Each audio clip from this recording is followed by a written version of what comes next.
جالنا معلومه بيع وشراء. كان ساعتها الله يمسيه بالخير اللي هو خاه دال، يعني هو الله يرحمه زي ما انا بتفرج عليها دلوقتي، في عمليه بيع وشراء بتتم في جنوب السويس. وانا ساعتها بقى كنت لسه ظابط صغير كده.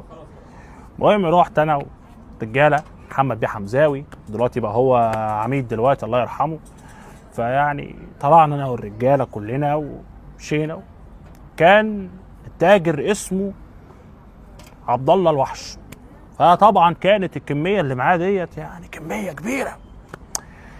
وطبعا نزلنا لبسنا كلنا جلاليب عشان محدش يعرفنا طبعا كده.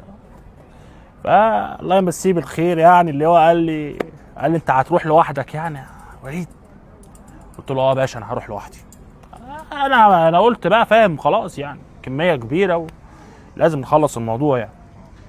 فطبعا مسكنا الولد وقال لي يا وليد بيه انت لو مسكتنا هاخد اعدام.